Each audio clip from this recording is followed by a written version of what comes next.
Paul Murphy, please.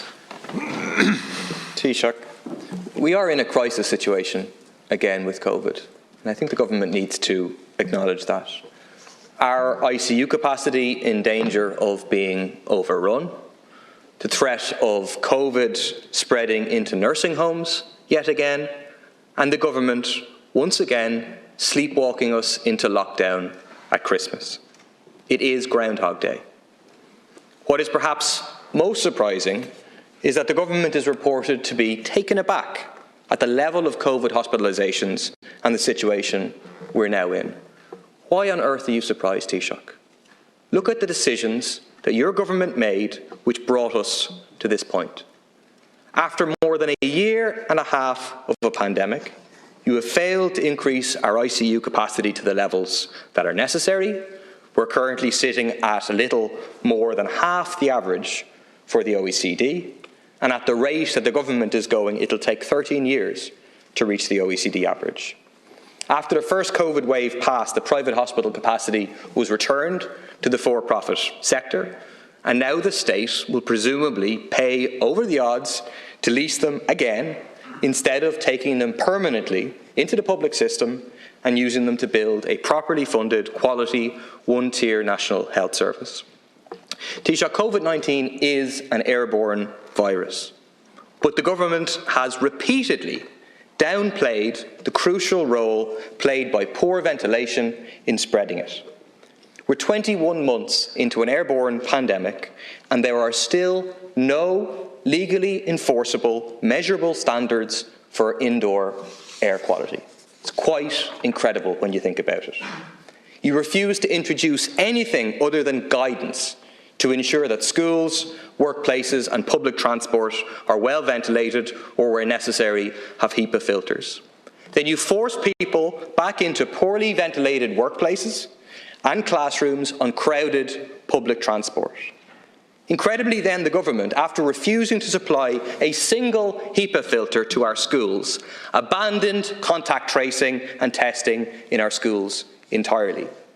And so here we are again, utterly predictable and utterly disastrous. To avoid lockdowns, it is not enough to rely on the vaccines, crucial though they are. We need a vaccines plus strategy based on the principles of prevent, vaccinate, control. We need ventilation, vaccination and vastly increased amounts of testing. At this late stage, Taoiseach, will the government finally take action to avoid the current crisis becoming a calamity? Firstly, will you commit to provide antigen tests to those who want them for free, as is done with the NHS in Britain, to encourage widespread and regular use through the population? And will you also expand PCR testing capacity, which we know is overwhelmed? Secondly, will you deal with the crucial issue of ventilation? Will you follow the example of Belgium in saying that every workplace needs a CO2 monitor and CO2 levels must be kept at safe levels? And finally, will you make our schools as safe as possible for pupils and teachers? Will you reintroduce contact tracing and testing immediately? And will you follow the example of Germany in introducing HEPA filters into all our classrooms? Thank you very much, Deputy Taoiseach. Our public health advice has been consistent from the get-go that our schools are safe places in respect of the management of COVID-19. There are 35,000 CO2 monitors issued to our schools, and they are in use. And as I have said, the advice is if children are symptomatic, do not send children to school. And symptomatic in terms of colds or whatever, the biggest issue facing children is RSV and non-COVID respiratory illness. Those are the facts right now in respect of the challenges that face our healthcare system in terms of paediatrics. And it is serious where we are. Not in any, and I'll, given the interchange here and the shortness of time, I will expand later in terms of the situation that is facing us.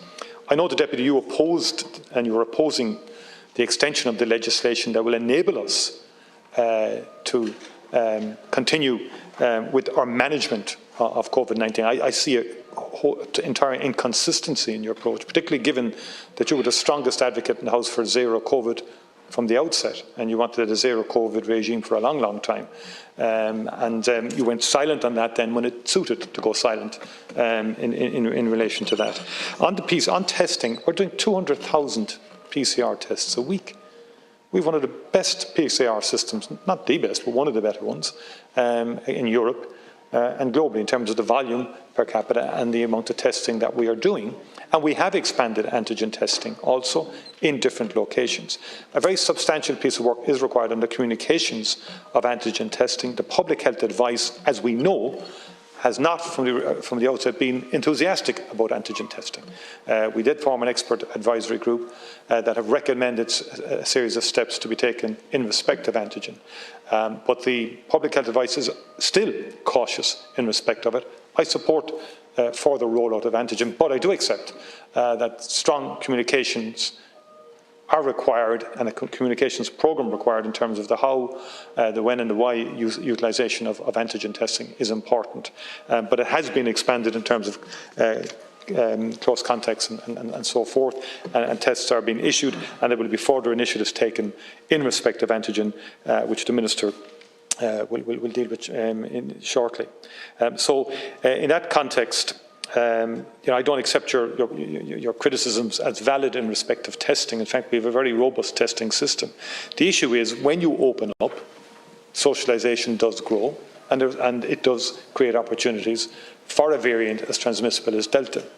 But we had to give working people and people generally the opportunity to go back to work. And by reopening the economy, we've created thousands of jobs. The situation now is, however, as we move into the winter season, with the seasonality that applies to this particular virus, we do need to take the impending threat very seriously. Collectively as a society, we do need to reduce socialisation.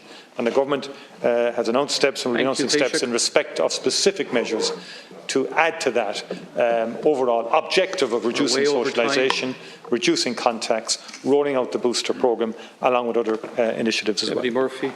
Thanks. Someone said to me earlier that they should rename leaders' questions Taoiseach or leaders' obfuscations. I asked three simple questions. I didn't get an answer to a single one of them. Instead, I got a repetition of what is just a line, that schools are safe places. Are you seriously saying that no transmission of COVID takes place in schools? Is that what you're saying by schools are safe places? That is not what the international evidence suggests. There are children in our hospitals now with COVID. That's what the figures demonstrate. And you suggest that it's some kind of revelation that when we reopen, then increase socialisation, and then, of course, you'll have spread of... Absolutely. But then why didn't you do what was necessary to make schools, workplaces, public transport safe? And that's what the questions relate to. Will you introduce free antigen testing? Will you introduce HEPA filters into our schools? And thirdly, will you finally recognise the role that airborne transmission of COVID plays and introduce legislation to require clean air for everybody? And you don't even have to write new legislation. We did it in the summertime, the Workplace Ventilation Bill COVID-19. And we're going to use our time next week. You won't have to use government time. We'll use our time next week to bring that bill forward to ensure that everybody in a school, in a workplace, has right to clean air. And if you go over a certain level of CO2, over 900 parts per million, action has to be taken. Will you commit to at least support that bill, even though you didn't introduce it yourself, to enable people to have safe air and to stop transmission in this way?